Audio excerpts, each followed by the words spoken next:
Good morning to the morning show and happy Friday, because guess what? You've made it all the way to Friday, and thank you for being here with us. I'm Marshall Shore. And I'm Melissa Farley. We're here at the fabulous Arizona Center. Woo! We did it. Indeed. Another week down. Exactly. Ready for the weekend. I am so ready for the weekend. In fact, I don't think I could be more ready for the weekend. It's been one of those weeks. Understandable. Yeah. And so let's check in with our word of the day and see what's going on. Do we have to? Okay, let's do it. Well, you know, it's been kind of, because it's only a couple times like the sentence made sense. Yeah, I know. Which is kind of interesting. And I'm like, maybe we should get like a more youthful calendar or something. Oh, there's an idea. Well, I was like, it's Merriam-Webster. It's going to be a good one. No. No, I agree with that. All right, so if anyone out there is suffering along with us and you want to send us a better word of the day suggestion or calendar, we're open. But it's also nice because what the hell is that word, Marshall? Animadversion. What? Say it again. Animadversion. Animadversion. Okay. A critical and unusually censorious remark, often used with an on. With an on? Adverse criticism. The film critic seemed to have offered animadversions on nearly every movie this year. Again, context doesn't really help. So just critical. It's critical. Yeah, exactly. Okay. Wow. What a mouthful of a word. Yeah. I have no desire to ever And we use. won't be using. I mean, it was No. funny because actually, when Courtney was here, there were a couple words we were able to use multiple times in the episode. That is not one of them. This will not be No. popping up in casual No, conversation. it will not. All right. No. So sorry, that was totally useless. Well, you never know. I've already forgotten what the word is, and it's literally sitting right in front of me. All right, well, we actually have a little bit of an Arizona legend here in the studio with us. He is going to be joining us for our episode today. Yeah. Yeah, so we're going to take a quick break, and we'll be right back with you to introduce you to Mr. Randy Murray.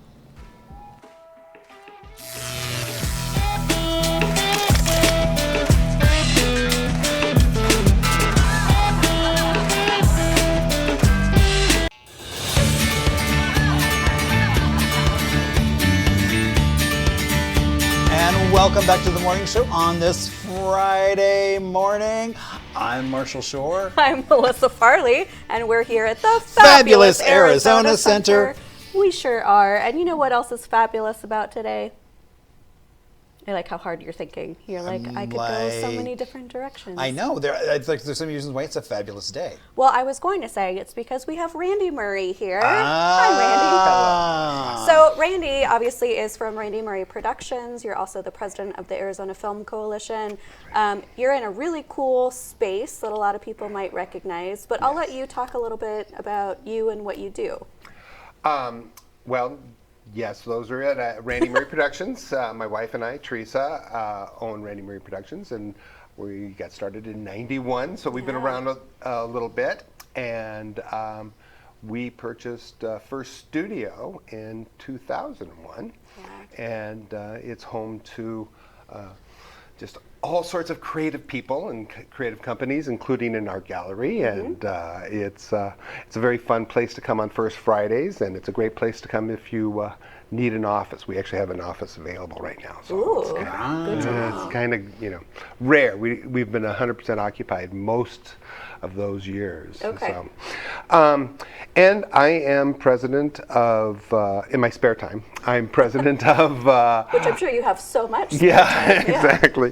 The Arizona Film Coalition. And we're basically a lobbying group that promotes bringing films to Arizona and making Arizona a film-friendly location. Yeah, so a lot of people were really excited about the tax incentive that passed for, film to be brought into Arizona. Can you kind of let us know how that's going and what the situation is with that right now? Well, the film industry changed many years ago when Canada decided to have an incentive, and they sort of invented the film incentive, and it's been very effective for them. I actually shot a series for Discovery up in Canada that we wrote the series here for Arizona, to be shot in Arizona. All the scenes we knew where we were going to go to do them and all of this stuff. It was a historical series.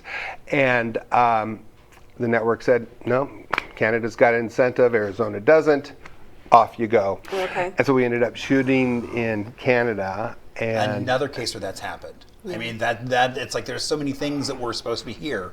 Yeah. And then they wound up going He's somewhere still else. upset about Breaking Bad. Oh, going to New completely Mexico, about so. Breaking Bad. You should be. Yes, I mean, completely. 310 to Yuma was shot in New Mexico. Yeah. Right. You know, the story about our high school students doing really well at Carl Hayden, our firefighters perishing, all of that's shot in another Somewhere place. else, yeah. And we should also remember that Oklahoma was shot in Arizona. Right. So I mean, we gotta be this is fair. kind of a tit for tat, but Arizona had this really fabulous history in the film industry. You know, Dick Van Dyke had a beautiful studio up in Carefree. You know, John Wayne owned a home here, did a lot of movies. John Ford owned a home here. Right. It has just been a really wonderful. We have a really wonderful history. It's been sort of the first choice for Hollywood after, you know, Orange County. You know, and so,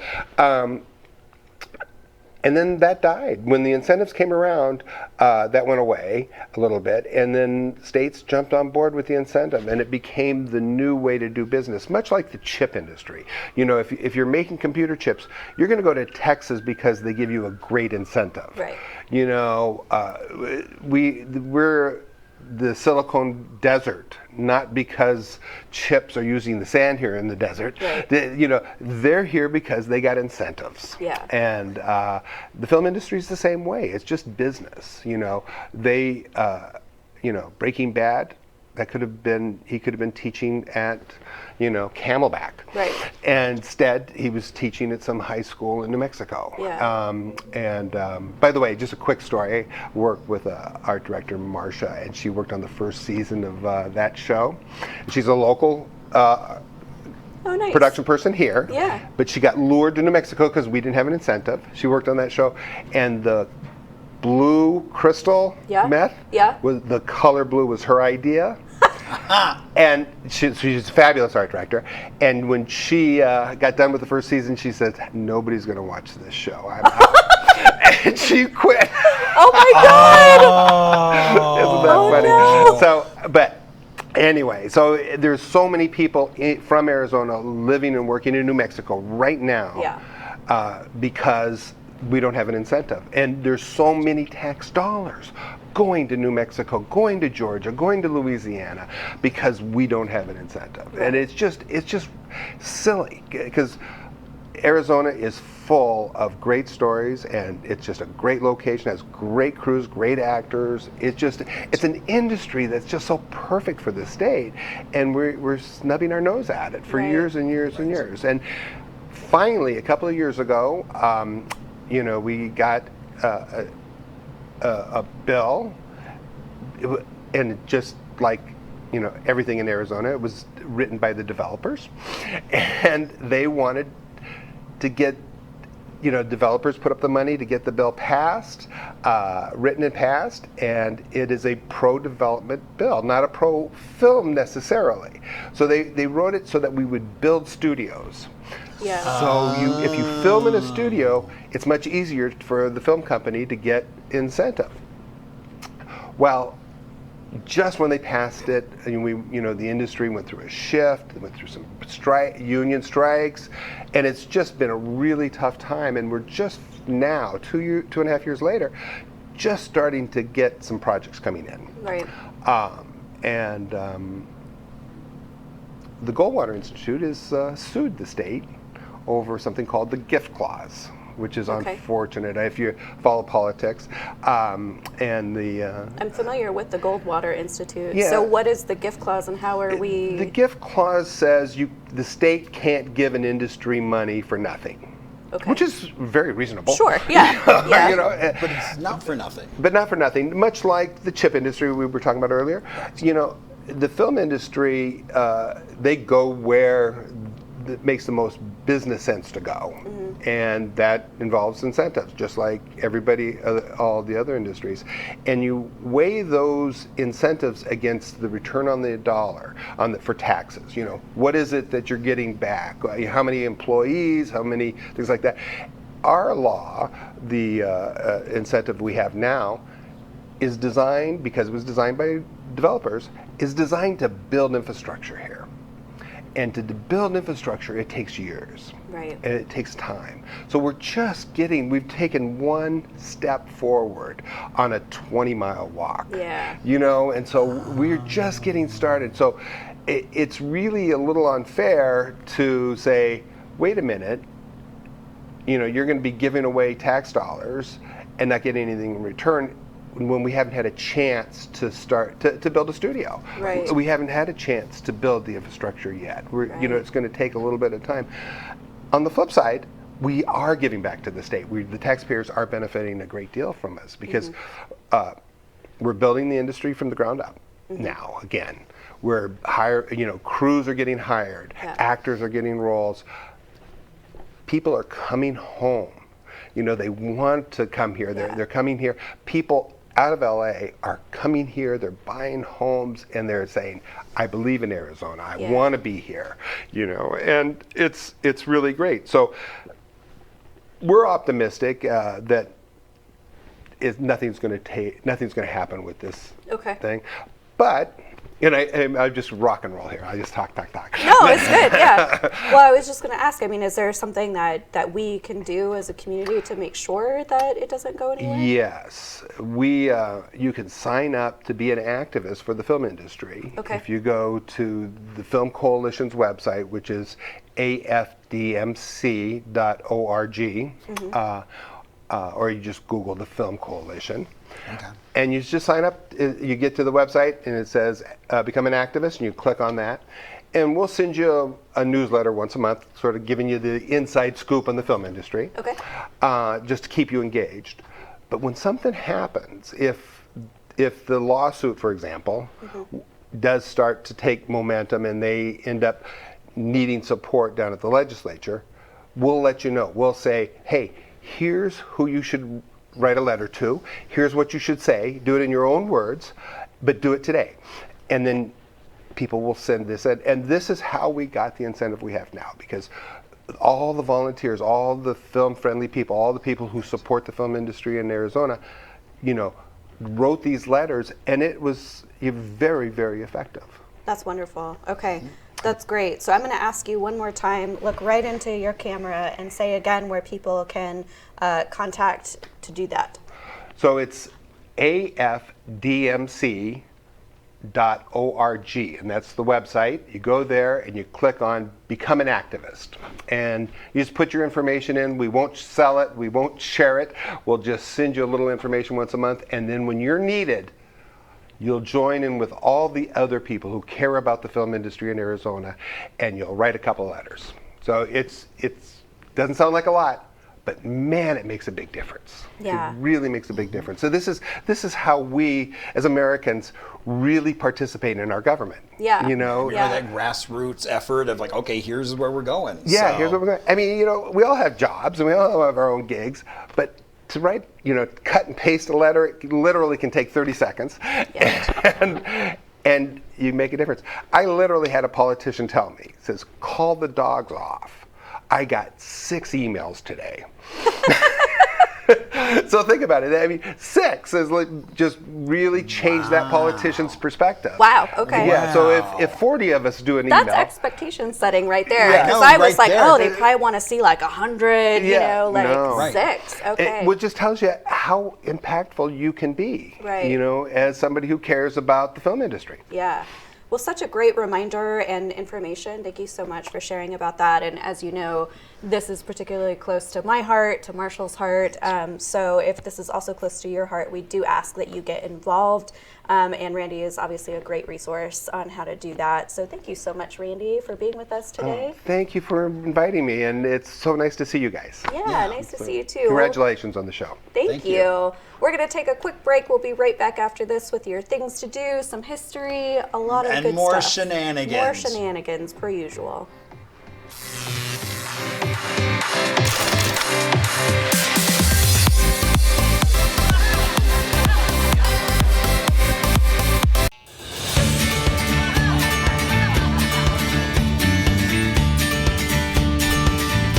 Welcome back to the morning show on this Friday. I was like, oh yeah, we just had a guest. I'm Marshall like, oh, had a that means- slight adjustment to make. Well, no, because when I sit down, my shirt goes like that, and it just makes everything look larger. So Which we don't want. Just trying to be a little more svelte for the camera. Yes. That adds 10, 15 pounds. So they say. Well, when you're all splayed out there, Well, I yeah, know. it does. So. And these chairs don't help. It's like, it's fine. I know. Yeah, don't get too comfy because you'll just get swallowed Yeah. up by it. But- Anyway, this is the svelte Marshall Shore, That's right. And Melissa Farley. And we are here at the fabulous Arizona Center, where it's just so much fun being here. It is. I mean, whether you know. want a donut downstairs, you can do that. Honestly, I can't wait till we're done filming because my stomach's like rumbling, and I'm gonna go have some shrimp tempura, and then I'm gonna get a donut because it's Friday and I'm treating myself for surviving the week. Oh, indeed. And and there's So- so many cool things coming to Arizona Center. Yeah, there I really mean, are. you got Clever Man Steakhouse coming soon. I can't wait. That's going to be so from Brendan Wolf. It's gonna be so cool. Yeah, there's going to be so much stuff happening. Yeah. Well, speaking of stuff happening, a lot has happened throughout the state of Arizona over time and history. Indeed. What do you have to share with us today, Marshall?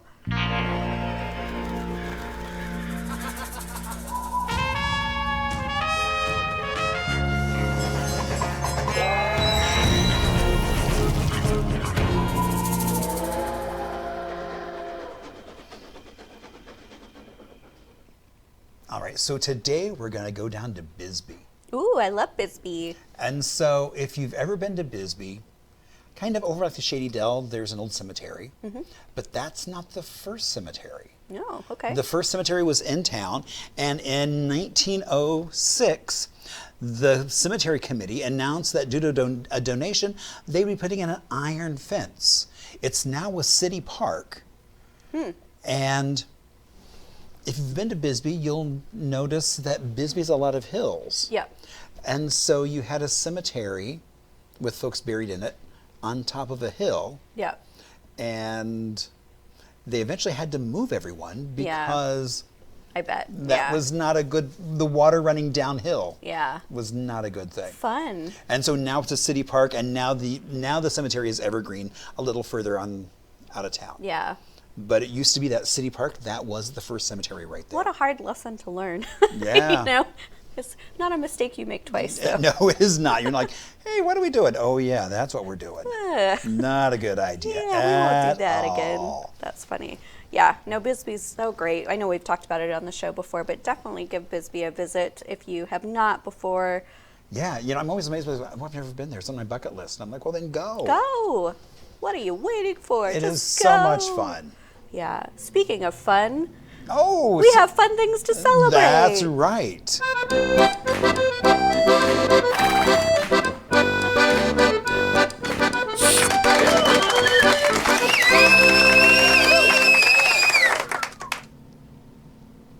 And some might say life is a circus, and that's exactly what we're celebrating today is Barnum and Bailey Day. Honors the legacy of P.T. Barnum and James Bailey, whose partnership back in 1881 marked the beginning of a new era for circus entertainment. And circuses have had such a history here. I actually just went to my comfort. I was going to say, yeah. Oh, yeah. The folks I hang out with, we got to do a little bit of a debate in terms of circus history of Arizona, which was really a lot of fun. Yeah. But, yeah. I was like, oh, that shows I'm kind of a history geek. But It's oh, well. funny. No, circuses actually give me a little bit of anxiety because I'm always so worried about like the performers or like that the animals are going to eat somebody. Like I always feel like a little tense whenever I go see a circus. Oh my gosh. And then there's like Circus Americana, which is a local group that it's a family, it literally is a family circus. It's like they're all. I do like the smaller ones. What is the Italian one? It starts with a Z. Zoka, I can't remember. But yeah, there's a bunch of like smaller ones that come through too that which are is a kind lot of fun. And Yeah. so, yeah. And then completely, I guess not so much on the other side, Respect Your Cat Day. I guess that's a good thing for also. Respect your cat. Which I thought it's a day to celebrate your feline bestie. With respect. Yeah. That's so specific. Like, Your kitty has respect been your there cat. when you were sad. Your kitty is always there. When you're happy, it's always there for you. And deserving of respect. I I can't get- get over that I know. connotation specifically. I just thought it was funny. But I thought it was very funny also with like Barnum and Bailey Day. The and lions Right, part. exactly. Yeah. Respect your lion or it'll just eat you. Or it'll, see, I know. That's good advice for Exactly. circus performers. Yeah. And I was going to prep something for this one, but I forgot. That does not surprise me. Because it's, well, it's like it makes, when we were yesterday, you were talking about there's a carnival going on. Yeah. So it is something on a stick day. Oh, the fair would be perfect for that. Indeed. And so I was going to bring a banana on a stick. That's what you were going to prepare. Well, and I was gonna like, Melissa, guess what it is? Not even a chocolate covered banana. No, because that would melt and get crunchy. And Jeez. so, but yeah. I love so, on that graphic how there was just like a shrimp on a stick. That was. Well, I mean, it's like, because it skewers everything. You No, can you can do so much on a stick. But that I love at the fair, like, yeah, all the things that are on a stick. Right? So you that just don't walk around the think fair about. and I eat know. them, and so when you think about it, pretty much anything can be on a stick. Yeah. Grilled cheese on a stick. Well, I was thinking they have those like macaroni and cheese balls on a stick Yeah. that they like you can get. So, but I thought, I was like, what a great, that's why I was like, oh man. That's a fun day. I like that. It is. I like that better than Respect Your Cat Day. And then, I guess you could celebrate what's on a stick day with National Hot Tub Day. So grab a food on a stick and hang out in a hot tub. Exactly. Okay, friends, I do not have a hot tub, so if any of you all have a hot tub and want to invite me over to celebrate, Would you bring things on a stick? yeah. Yeah. Yes, I would. Things on a stick. Better will than a travel. banana, by the way. Or the deep fried cheese macaroni and cheese balls. You can just put those on a stick. Yes. Deep fried Twinkies. Yum, yum. I still have not. Had a deep fried Twinkie? No. I have. Because I already know that I wouldn't want the whole thing. Well, that's what I was going to say. You just buy it and know that you're only going to take like 3 bites and then you're going to be But good. I want to go with a group so that we can all like chop it up and then try it. Well, you are a popular person, Marshall. Make it happen. My goodness. So, but yeah, so I'm already excited about the fair coming to town. Me so. too, which is not for a long time. Well, it's like, it's on the other side of the season. I know. We're not there yet. But Yeah. No, it's but always a bright spot. I know I've told this story, but Pat and I had our first date at the state fair, so we try to go we didn't go last year. I was so busy. We did not make it out to the fair. So we have to make it right this I year. completely agree. I know. All right. So besides sitting in a hot tub, munching on some things on a stick, Sounds delightful, by the way. with maybe a wine cooler in hand. Heck yeah. So what else could we be doing?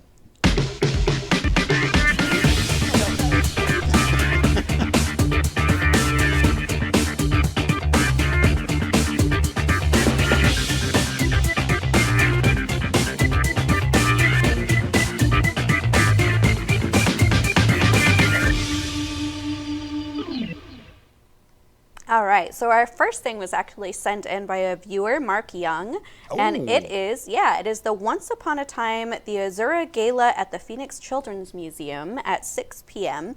So this is focusing on literacy work, and it's happening March 28th. Azura spearheads some of the Valley's most innovative and impactful nonprofit initiatives. And basically, you can share in on the excitement and learn how you can help Arizona children have a happily ever after. This is semi-formal or business for attire, and it's $150 to attend. It all goes to that great cause. And again, it's at 6 p.m. So Very fun. yeah. We've also got, this sounds super fun, an 80s, 90s old school block party happening at the Blue Diamond Dolls in Phoenix at 9 p.m. tomorrow. It's going to be a cookout on the grill. There'll be music, drinks, party in the streets, best dressed outfits, male and female MC, loudest pipes contest, and much, much more. It's only a $10 cover, and again, that kicks off at 9 p.m., so I'd have to stay out past my bedtime, but that sounds really fun. And I know you have the outfit. I definitely Yeah. have the Yeah. outfit. Yeah. Yes. This one is happening right here, which I'm excited about. It is the Native Art Market happening at the Arizona Center. It goes on at 10 a.m. Saturday and Sunday, so there'll be Native American chefs, artists, performers, all gathering to showcase their artworks. It's a free event which provides visitors the opportunity to immerse themselves in Indigenous art and culture. So you can watch live performances, meet and shop with Indigenous artists, buy direct, and also taste some Indigenous food. So again, the hours for that are 10 to 4. It's free, but do bring money for your vendors because I know you're going to want to buy I was something. going to say, yeah. I mean, I'm assuming like Chef Nella will be here. Yeah. She was at Devour. Amazing food. So I'm going to bring my friend Hillary to this, and it's going to be a good time. So hopefully we'll see you out here over the weekend. I'm just thinking of all that good food and all that good art. Yeah. You going to come out too? I'm going to try. Yeah. I don't know if I'm in town that weekend. Oh, I was going to say, you could sneak in an hour. So, okay, we'll see. We'll see. Okay, we've also got Short and Sweet, a Sabrina Carpenter dance night at the Thunderbird Lounge. Oh, I thought it was going to be about you. Aw, thank you. Been called much worse things. So come on out and dance to all of your favorite Sabrina songs. You don't want to run and hide from us and stay away from the... Dylan put in all these Sabrina Carpenter references that I don't get. Right. Yeah. But anyway, it's going to be a really good time. It is a 21 plus event. Again, this is at 9 p.m. Apparently everything starts at 9 p.m. I'm just old and need to suck it up. But this is also a free event. So come on out if you are 21 plus. This one is funny because I actually read an article about this in, I think, Phoenix Magazine. It's the Share Show happening at Mesa Arts Center. It's today through Sunday. And basically, superstars come and go, but Cher is forever. For 6 straight decades, only one unstoppable force has flat-out dominated popular culture, and that is Cher. So this is a Tony Award-winning musical all about her story. And in fact, there's so much Cher that I guess it takes 3 different women to play her throughout the show. Well, and change costumes so many times. Yeah. Because she is so famous for those costume changes. Well, and there's kind of just different eras. Like it's her when she's first starting out and really young, and then like the glam pop star, and then kind of when she becomes bigger than life and sort of this icon. Okay. So, but yeah, multiple performances. Tickets range from about $44 to $100 plus. And you can kind of pick your seating. So shows range from 8 p.m. to like 2 p.m. for the matinees. And then we've got a Taylor Swift laser light show happening at the Flandreau Science Center and Planetarium. This event is the best thing that's ever been mine. Taylor Swift takes her biggest hits and brings them to life in dazzling laser light. Tickets are around $20, and this is from 8 to 9 p.m. And for those that don't remember, the Science Center is in Tucson. So if you're in Tucson, that's where you can find this. And then last but not least, we've got good old Sedona doing a Paint Your Pet workshop at the Tlaquepaque Arts and Crafts Village. Oh, so not physically paint your pet, but... No. Okay. No. You know, you've seen all those, it's like, you know, you've seen all those like dog groomers that then like the cat No, totally. that look like leopards Which and I giraffes. almost feel bad for I feel like they all have to be on Benadryl or something. Like I don't understand how they just sit there and are so good. Because they're not Charlie. Still, I don't know many dogs that would tolerate that. But yeah, no, you can go to Tlaquepaque, which is beautiful, by the way, if you've never been to Tlaquepaque in Sedona. And again, they don't care how good you are. It can be first-time painters. Lovejoy is the instructor, and they have 15-plus experience of teaching, and they make painting really easy and relaxing.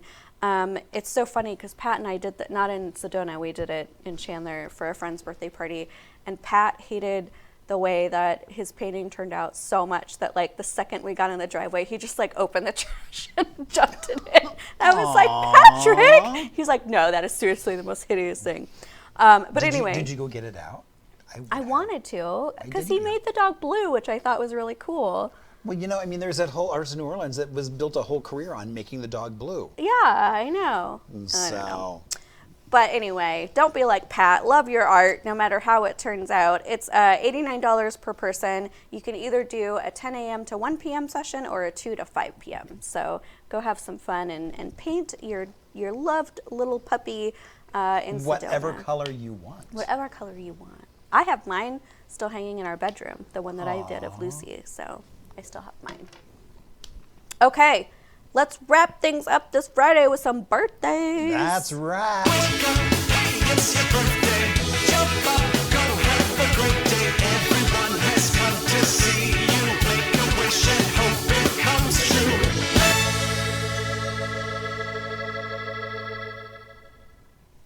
All right, so before we get into birthdays, I just want to say if you're celebrating something, maybe it's a birthday, an anniversary, promotion, divorce, a new baby, whether it's a 4-legged or 2-legged, it doesn't matter. We want to hear from you. If you got a miniature horse, we especially want to hear from you. I would love to Melissa celebrate wants that you with to you. adopt her if that's the case. So you just ride around on it everywhere you go. Oh my God. Not very fast. No, But in style. in style. But yeah, so you can reach out to us for Instagram. It's at On The Morning Show. If you want to do email, hello@themorningshow.com. And we would love to hear from you as a way to celebrate you because we just love celebrating local here. We sure do. All right, so birthdays. 54 years old. Couples retreat. Old school. Wedding crashers. It's Vince Vaughn's birthday. Indeed. I always just feel like he looks like such an asshole. He might be a really lovely person in real life, but I just can't, like, I don't know. Does anybody know Vince Vaughn for real? Do we know what kind of person he is? Nope. Well, happy birthday, asshole. We'll just say that. Well, even if it's not. Well, there you go. And then another actress, Diane Wiest. Started off in the 80s in all those Woody Allen movies, Radio Days, Yeah, Hannah okay. and Her Sisters. I didn't know her name, but I know her. Yeah. Yeah, exactly. You know that face. Yep. Yeah, So I sure do. She is turning 76 Well, happy today. birthday, Diane. And then kind of right up there, it's a big day for the stage, Julia Stiles. I love Julia Stiles. 10 Things I Hate About You, Down Do You Save, The Last Dance. Yeah. And so, a remake of The Omen from 2006. Yep. So, yeah, as well as she's guest spotted on so many TV shows. One of my favorites, Dexter. Yep. And so, She's such a smart woman and a smart actor. I really do like Julia Stiles a lot. right, and she is turning 43. Yay, happy birthday. And then, Lady Gaga. Lady Gaga, the legend. Indeed, all of her music. She has a new album out, Mayhem. Yep. So happy birthday, Lady Gaga, and all those monster fans that are out there celebrating her, flying all over the place to go see concerts by her. So spike up that Spotify and play some Lady Gaga. Ooh, that sounds like a fun Friday. Indeed it does. Well, thank you so much, everyone, for joining us. There's lots to do this weekend, lots of cool things to experience. Even right here, there's cool Even stuff. right here, yeah. So hopefully I'll see you out at the Arizona Center. It would be so much fun to connect with you in person. I cannot wait to be back with you on Monday. I know Marshall feels the same way. Indeed. Magnificent Monday. It's gonna be. Magnificent Monday. Yeah. But until then, enjoy your weekend, and we'll be back with you to kickstart your week.